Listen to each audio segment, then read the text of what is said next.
Atualmente existe muito tabu, uma certa resistência para falar sobre doenças psicológicas, como a da depressão, assim como de outras situações sociais que favorecem alguns grupos mais do que outros. Porém, essas enfermidades ou descontentamentos são as principais causas de suicídios no mundo. E apesar de ser problemas de saúde pública, às vezes se tornam invisíveis por falta de informação. Segundo a agência da Organização das Nações Unidas, mais de 800 mil pessoas morreram por suicídio no mundo desde 2012. Esta é a principal causa e morte entre jovens com idade entre 15 e 29 anos. E 75% dos suicídios ocorrem em países de média e baixa renda. Andrew Solomon, em 2000, escreveu um livro, O Demônio do Meio-Dia, uma anatomia da depressão. Andrew cria debate com o apoio de relatos pessoais de sua batalha contra a doença, com depoimentos de vítimas de depressão e opiniões de especialistas. Em um capítulo, Solomon explana: muitos depressivos nunca se tornam suicidas. Muitos suicídios são cometidos por pessoas que não são depressivas.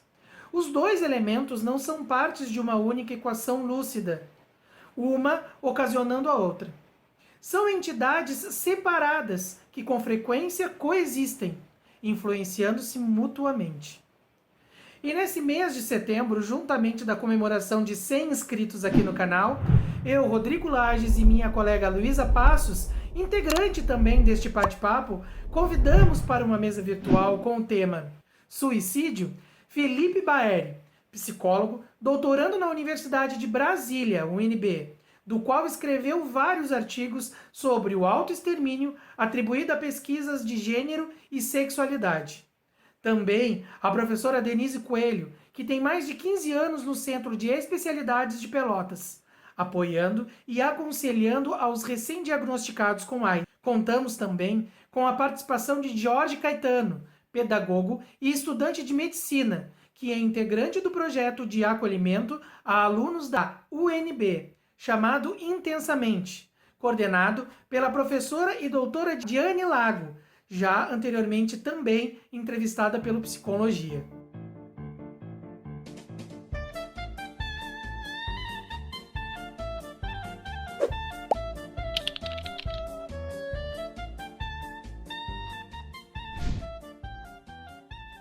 Boa noite.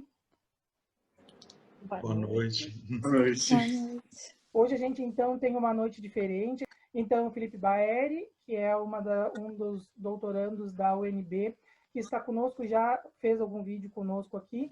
A professora Denise, que é também uma professora aqui da região de Pelotas.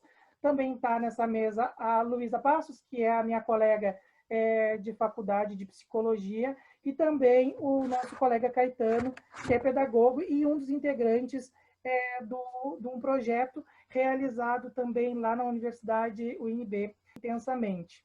Eu vou começar perguntando diretamente ao nosso psicólogo, Felipe Baeri.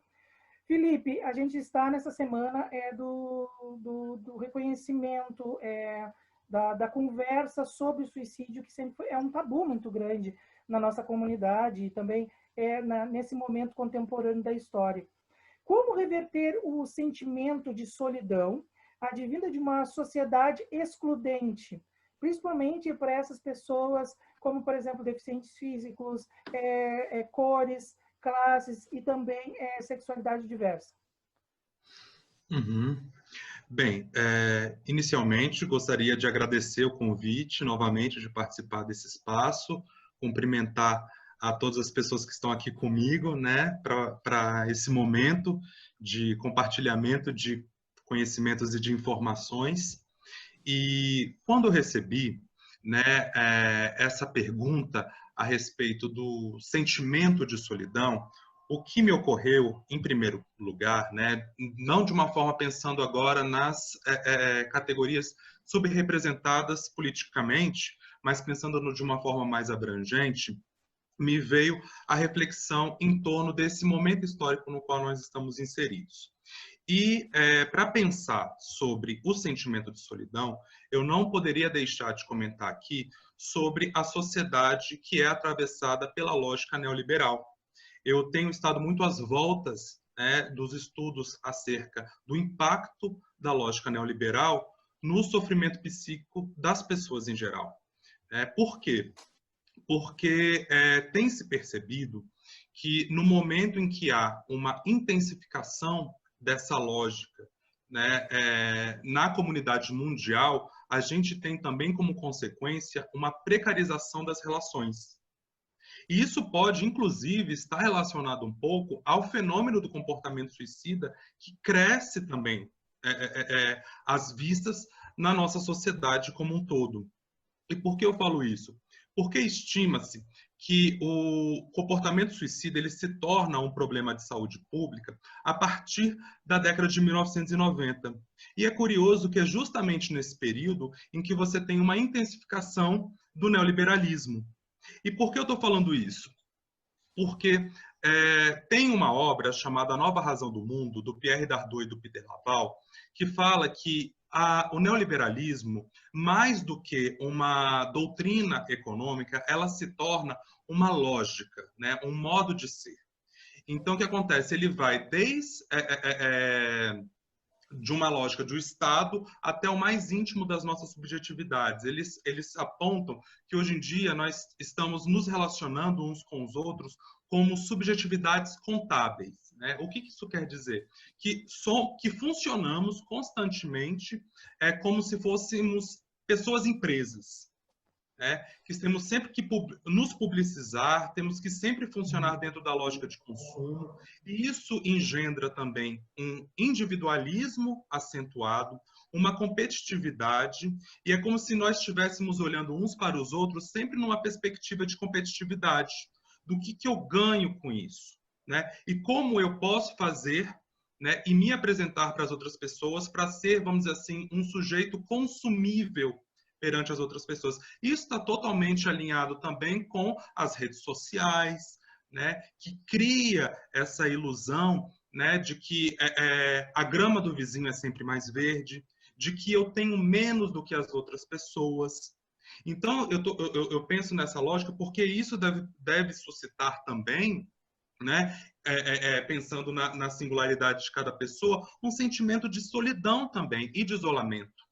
Porque por mais que nós estejamos, né, no meio de uma pandemia, vivenciando nos nossos cotidianos o isolamento, existe também um isolamento que antecede a pandemia, que é essa percepção de ser solitário, de não conseguir criar conexões sadias, mas também pudera. Olha só a sociedade na qual nós nos encontramos nesse momento, né? Onde há uma tirania do sucesso, né? E a gente tem que o tempo todo tem que mostrar algo para as outras pessoas, né? E isso, né, suscita um sentimento de solidão e de não pertencimento também em muitos casos.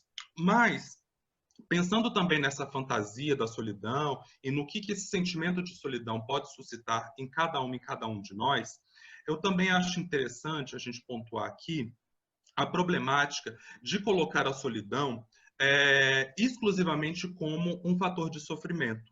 Né? Por que eu digo isso? Porque a solidão ela é também uma forma, né, quando você consegue lidar com a solidão de uma forma benéfica, ela não necessariamente precisa ter uma concepção exclusiva, como se fosse um malefício. Né? Por quê? Porque a gente tem a solidão e a gente tem a solitude também. A gente tem essa possibilidade de estarmos só e estarmos bem também. Porque a impossibilidade de estar só ou de pensar o estar só como algo depreciativo, como algo deficitário, é muito problemático também. Eu me recordei de uma fala da filósofa Viviane Mosé, que eu achei muito interessante, em que ela fala que a solidão ela também nos proporciona algum grau de dignidade. Porque se eu sou dependente, hiperdependente das relações, né, o tempo todo, eu acabo, vamos dizer assim, me vinculando com qualquer tipo de relação. E isso também não é... toda dependência ela é problemática, né? Quando ela é uma coisa que você não consegue viver sem. né? Então, eu acho que a gente tem que pensar também na possibilidade, né, de uma dosagem. Porque, assim, somos seres egrários. Obviamente, nós precisamos estar com outras pessoas para, enfim, nos constituirmos identitariamente, para nós termos uma vida sadia.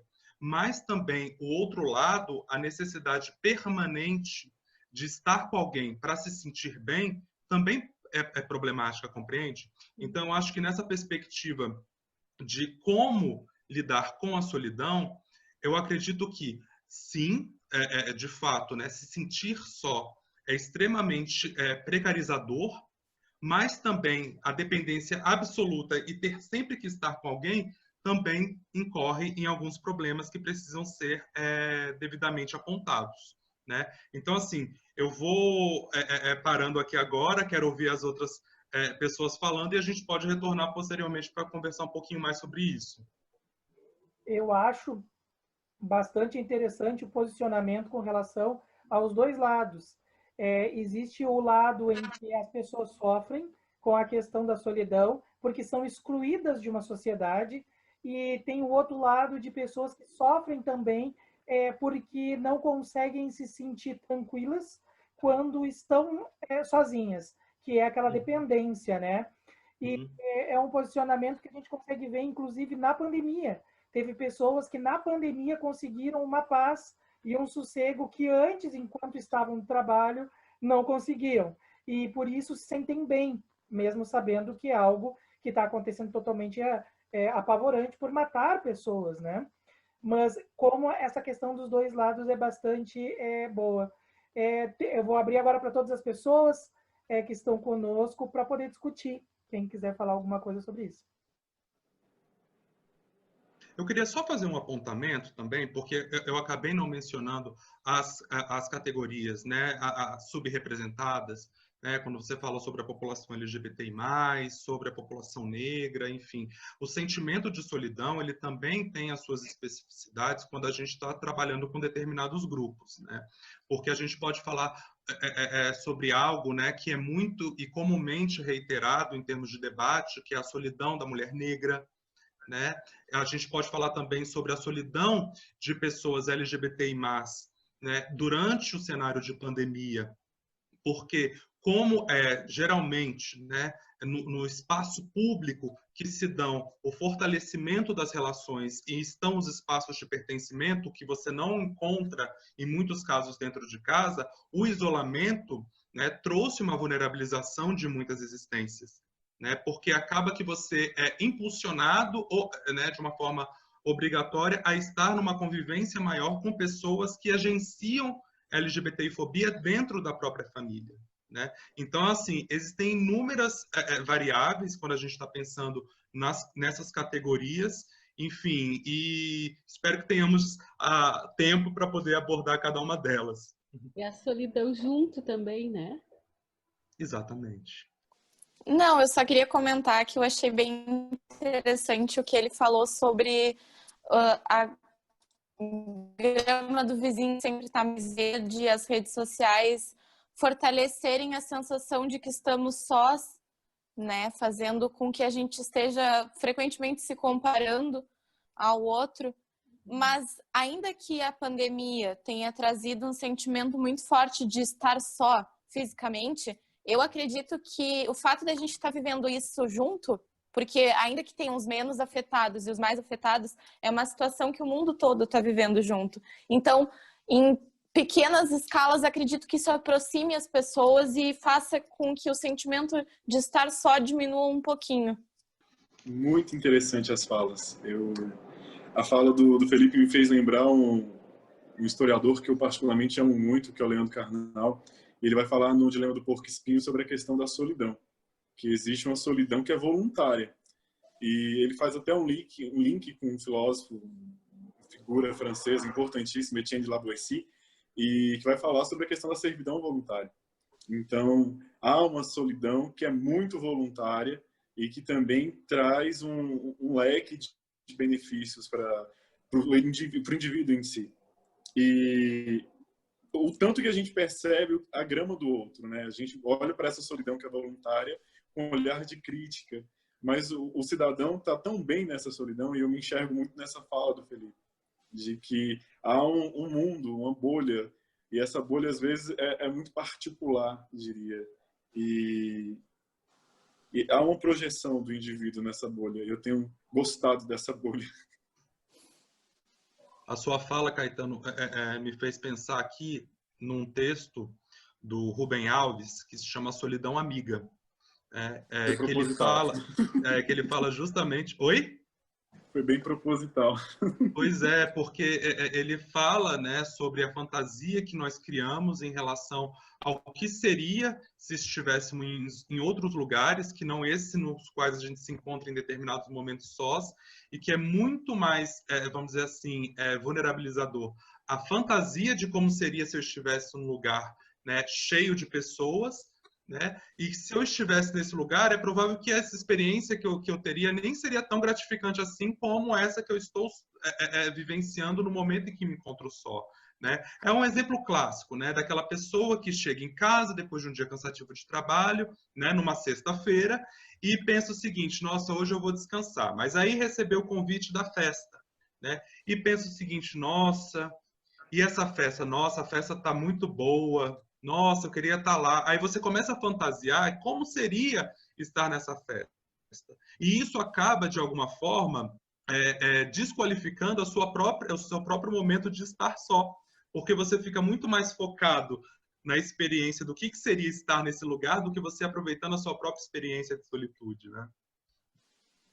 É bastante interessante perceber essa questão com relação ao o que a outra pessoa precisa, né? Se é um momento sozinho, se não é anormal querer também ficar sozinho, e também não é muito tranquilo receber pressão toda hora, porque tu tem que estar querendo fazer o que todo mundo faz, né? Mas pensando pelo lado das pessoas que são ainda excluídas e tudo mais, essas pessoas têm o direito de se sentirem magoadas, chateadas por serem excluídas, né? E uma das preocupações que se tem hoje é como identificar essas pessoas, né? Poder trazer essas pessoas de uma maneira mais tranquila, de uma maneira não tão declarada, assim, oi, tudo bem, eu notei que tem alguma coisa, enfim, mas trazer essa pessoa para próximo para essa pessoa poder se sentir à vontade de poder conversar, de poder desabafar, né? Coisa que muitas vezes com a própria família a gente não consegue, até por causa da própria intimidade que se tem. E aí, então, tem programas e ações que são muito boas nesse sentido. São dentro da universidade, são dentro de um grupo na comunidade mesmo, na própria vila, no próprio bairro onde se mora. E aí, então, a nossa próxima questão, que a Luísa vai fazer agora para nós, eu acho que vai falar um pouco disso e vai englobar muito no que a gente já estava falando antes. A minha questão é para o Caetano, e eu queria te perguntar como o projeto Intensamente pode salvar vidas. Eu acho que esse questionamento, ele primeiro causa um impacto, né? Como é que nós podemos salvar vidas diante desse caos que o mundo está? E o projeto Intensamente, ele surge diante do caos. A gente surgiu com um projeto de extensão na Universidade de Brasília, em meados de 2018, onde nós estávamos vivendo uma verdadeira confusão política, uma confusão social, polarizações, discussões banais ou não, e todo esse arcabouço de sentimentos negativos que a sociedade estava nesse momento projetando para o universo acabou afetando diretamente a comunidade acadêmica, a partir desses ataques políticos que também surgiram às universidades na época. Então a gente se viu diante de um cenário de verdadeira epidemia em saúde mental, com a ascensão de inúmeros relatos de crises psíquicas, psicológicas, mentais e das mais variadas demonstrações e atenuações de adoecimento. E essa necessidade de discutir saúde mental dentro da universidade, ela vem muito do espectro externo, de como é que o mundo lá fora está e de como é que esse estudante ele volta para a universidade trazendo toda essa leitura de mundo, como diria Paulo Freire, para dentro do seu convívio escolar. esse adoecimento ele começou a afetar o desenvolvimento cognitivo dos nossos estudantes, o desenvolvimento de pesquisas, de projetos, e acarretou uma emergência dentro da universidade, que até então não havia se atentado diretamente para questões tão pontuais como, por exemplo, a questão do suicídio, que em outras gestões passadas, era severamente ignorado. Nós tínhamos um abafamento midiático do assunto e nós nos deparamos com uma situação totalmente atípica. A gente surgiu com a atuação da professora doutora Diane Lago, muito incomodada com relatos constantes de adoecimento mental dos seus alunos, até mesmo ideações e tentativas de autoextermínio. E daí ela se juntou a outros professores, a outros docentes, e decidiu então formar um grupo onde nós pudéssemos conversar sobre saúde mental sem esse mascaramento, sem essas luvas que as cátedras nos impõem. Então foi uma discussão, uma conversa muito aberta e muito franca, como deve ser de fato. E daí o acolhimento ele se inicia de uma forma muito orgânica, onde o estudante ele é convocado naturalmente a querer falar sobre si. A partir do momento que ele vê que outros estudantes como ele, que passam por situações similares no cotidiano, estão tendo uma melhora, estão tendo uma evolução nos seus quadros, nas suas queixas, e isso faz com que ele se incomode a buscar também essa melhora. Então, as nossas atividades, as nossas intervenções estão muito centradas nesse autogerenciamento, em devolver ao indivíduo essa autonomia, essa capacidade de perceber e de se perceber no mundo diante das suas necessidades, diante das suas mazelas, e de como é que eu vou lidar com isso, de como é que eu vou tratar essas questões, muito além das questões acadêmicas, dos PIBICs, das rejeições no Lattes, mas eu, enquanto pessoa, como é que eu estou lidando com os meus problemas dentro da universidade. E penso que a Intensamente, ela só tem tido e só tem alcançado os efeitos e a população acadêmica de uma forma mais abrangente, graças à Universidade Promotora de Saúde, que tem se instaurado na Universidade de Brasília. Essa preocupação vem de instâncias superiores. Então, se hoje a Intensamente tem atuado em determinadas áreas, é porque portas estão sendo abertas e porque o campo tem se conscientizado acerca dessa necessidade de debate em saúde mental. E o resgate, principalmente, do território, dessa perspectiva de territorialidade. Eu pertenço a um território, pertenço a um campo maior. Essa região, ela constrói a minha história. A minha historicidade, ela está muito entrelaçada com todos os desenvolvimentos dessa região. Então, eu passo a trazer a comunidade externa para dentro da universidade. A gente tem acolhimento da família, a gente tem acolhimento dos amigos, acolhimento das pessoas que estão no convívio, e a gente tem uma ressignificação dessa rede. Então, o acolhimento ele não se dá só dentro da universidade, com a conscientização dos professores, do corpo administrativo, discente, mas também da universidade externa, daquilo que a universidade tem como extensão, quanto pesquisa, e daquilo que a universidade tem entrelaçado no dia a dia.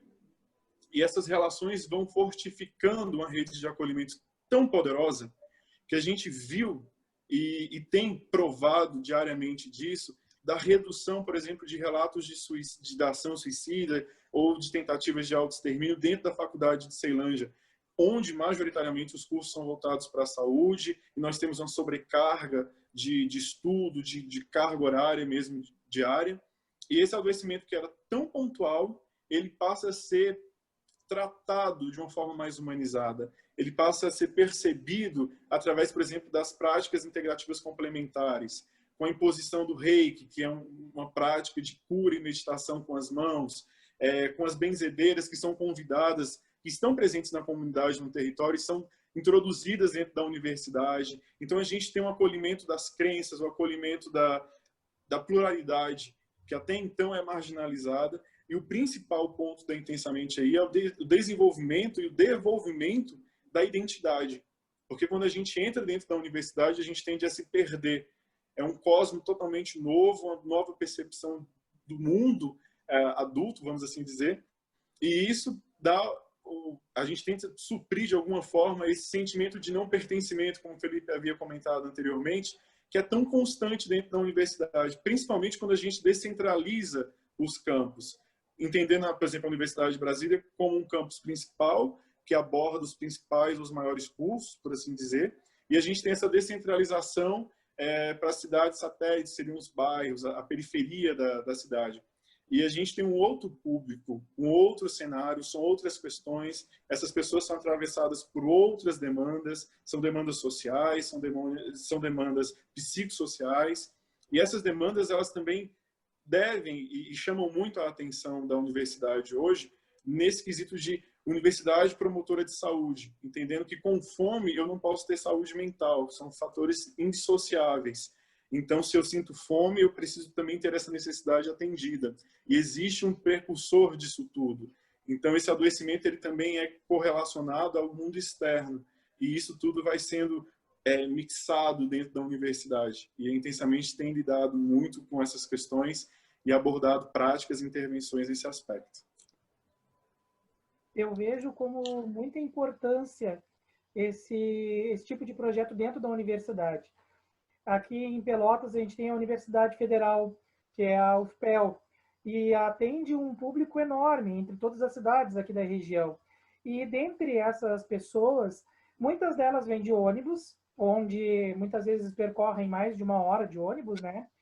E tem outras que moram aqui dentro do alojamento e se alimentam, né, da universidade também.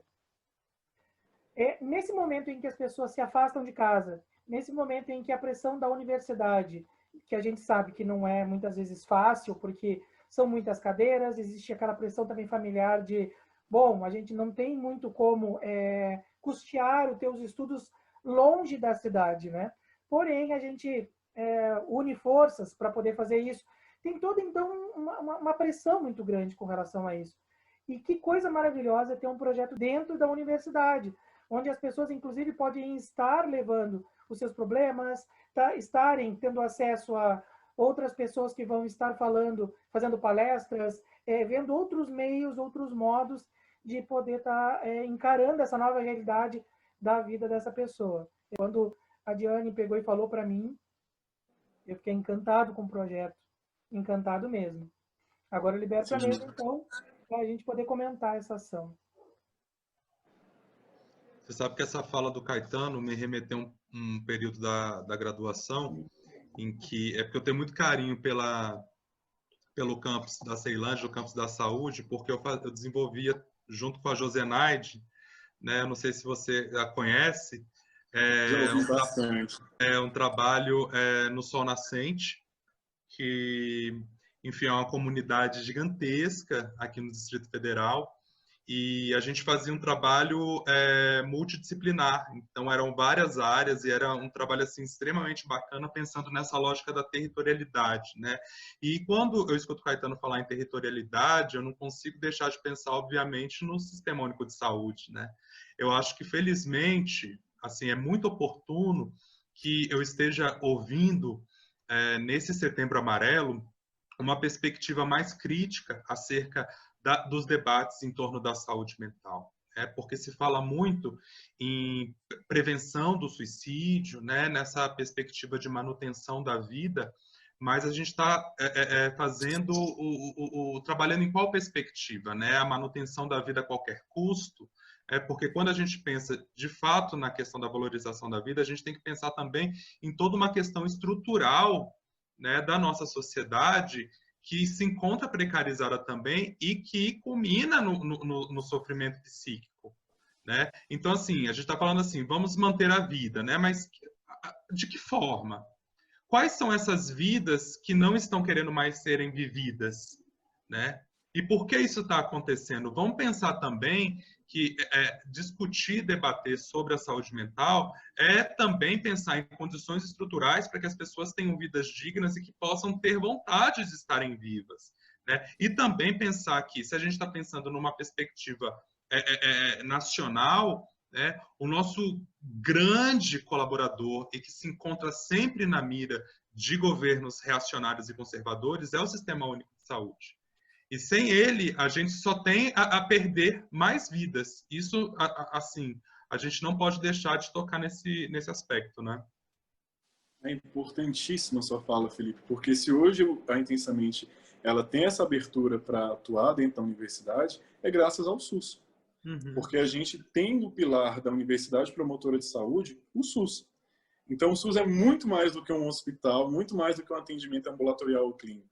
Ele está justamente na extensão universitária, na pesquisa, no ensino, e em inúmeras outras áreas que a gente talvez passasse anos aqui falando. Uhum. É interessante essa questão do SUS, né? Nós estamos há 30 e tantos anos, né, da criação do SUS e temos que sempre estar de olho, defendendo e mais ainda a questão da saúde mental, que eu lembro, né, do comecinho, assim, da discussão, da desinstitucionalização, lá no começo, final dos anos 80, começo dos anos 90, e como a gente precisa seguir sempre atento, porque senão nós retrocedemos. E isso a gente não pode deixar acontecer nunca, né? Eu estava escutando o Caetano falar que essa questão de discutir sempre sem essa amarra acadêmica, né, tão forte. Então a gente tem que discutir sinceramente isso e nunca mais deixar acontecer o que acontecia, né, antes da reforma psiquiátrica. E também não deixar, né, que o SUS se perca de nós, né? A gente tem que estar o tempo todo atento. Mais ou menos isso. Eu acho que esse é o lema da luta antimanicomial, né? A gente tem que estar atento. A gente tem que estar atento a essas intervenções institucionalizadas e que a gente percebia muito isso dentro da universidade, principalmente na Universidade de Brasília, que as intervenções que nós tínhamos eram muito institucionais, no sentido hospitalocêntricas até. O estudante, quando ele apresentava um quadro depressivo, ou se não alguma queixa ou algum sintoma relacionado à ideação suicida, ele era encaminhado para o hospital universitário e lá ele era encaminhado para a psiquiatria e havia ali uma abordagem muito clínica, muito psiquiátrica. E a gente trazendo essas outras práticas, a terapia comunitária integrativa, que hoje tem sido, acho que, uma das principais ferramentas dentro da Universidade de Brasília, em questão de acolhimento, de escuta ativa, acolhedora, a gente tem desmascarado as abordagens, a gente tem desvelado muito dessa prática tão biomédica que em nada nos acrescenta na saúde mental. Isso é muito interessante, essa sua fala. Isso assusta quem é um pouquinho mais velhinha que vocês, né? Participou lá no começo. Então, eu fico admirada que isso ainda ocorra, né? Porque lá em 90, 91, talvez 92, eu participava desse movimento, né? Da reforma, da desinstitucionalização, chamavam da loucura, né? Aqui, não sei se vocês conhecem ou lembram, que tem um dos primeiros, eu acho que foi talvez o primeiro, ou o segundo no Brasil, uma casa de tratamento diferenciado, né? Que não era um hospital. Então, chama Nossa Casa em São Lourenço do Sul, que é um município aqui do Rio Grande do Sul. E aí eu trabalhei nesse começo lá, dos anos 90, e aí me admira ainda, né, como se repete aquele mesmo comportamento que as pessoas tinham com relação àquele tratamento diferente, e que naquela época a gente era aceitável até, né? A pessoa se admirar como que entre aspas, né, louco, vai ser tratado fora do hospício. Ou sei lá, né, como é que chamava? Acho que era hospício. Como assim, né? Como é que essa pessoa vai ser tratada fora? Ele vai cometer coisas horríveis, não é possível isso. E aí se demonstrou que era possível, né? Por essa forma mais humanizada, esse outro jeito, né, de tratamento, não negando que necessitava de alguma medicação, um tratamento também, né, medicamentoso, mas tinham outras coisas que poderiam ser feitas. E aí eu fico admirada de que isso ainda, né, tantos anos depois, a gente tem que seguir discutindo e seguir reforçando, porque senão a gente retrocede. Isso é uma coisa que causa, né, um espanto pelo tempo, né, de caminhada que se tem. Não sei, né, Caetano, se é mais ou menos isso, se eu tive uma percepção, né, se é essa percepção, não sei. Mas eu acredito que a percepção esteja mais coerente do que qualquer outra situação. É muito atual essa percepção. Até mesmo porque a gente tem visto o desmantelamento de quaisquer políticas que combatam essa institucionalização, combatam essa hospitalização e essa percepção biomédica. A gente tem percebido o levante, principalmente das iniciativas privadas, de que a gente volte a um modelo hospitalocêntrico, de que a gente volte à coisa do prender, do tratar preso, do marginalizar, segregar. E mais do que nunca esse debate é super bem-vindo. Eu, enquanto acadêmico, eu tenho percebido essas questões pontuais na formação, de que esse debate ele é pontual, ele precisa ocorrer e nas mais variadas esferas. E temos para que a gente possa propor políticas dentro da instituição de ensino para combater e prevenir suicídio, depressão e inúmeras outras mazelas. A gente tem outras coisas muito mais graves ou tão graves quanto que estão assolando os nossos estudantes e que estão passando desapercebido pelos nossos líderes. Bem, quando os nossos próprios líderes não estão justamente ensejando essa realidade, né, do isolamento, né, do aprisionamento, do aniquilamento de subjetividades, né, das mais diversas formas. Por que eu digo isso? Porque o que a gente observa na atualidade é uma nova roupagem para as instituições manicomiais através das comunidades terapêuticas, né? Hoje em dia a gente tem uma proliferação grande, incentivada também pelo governo através da nova lei antidrogas, que é também né, denominada ou conhecida, né, como quase uma lei Rouanet das comunidades terapêuticas, porque você isenta de impostos, né, as pessoas que criam comunidades terapêuticas que têm se tornado assim os clássicos depósitos humanos daquelas pessoas que são, vamos dizer assim, consideradas desviantes ou não tão aceitas na nossa sociedade, que tem se mostrado muito conservadora, né? Sempre foi, mas tem se mostrado com uma possibilidade de legitimação desse conservadorismo quando a gente tem representantes, né, nos cargos altos do poder legitimando essas posturas. Então, assim, a gente observa hoje que existem mais de 2.000 comunidades terapêuticas espalhadas pelo Brasil. Inclusive, o Conselho Federal de Psicologia, em parceria com o Ministério Público Federal, realizou uma inspeção em algumas comunidades terapêuticas em 2017, publicou em 2018 um relatório bem crítico em relação às condições desumanas nesses espaços, né? E olha que eles, salvo engano, do relatório foram só 18. E a gente está falando de mais de 2.000 comunidades terapêuticas, né? Que são espaços que inicialmente são criados para tratamento de usuários de drogas, né?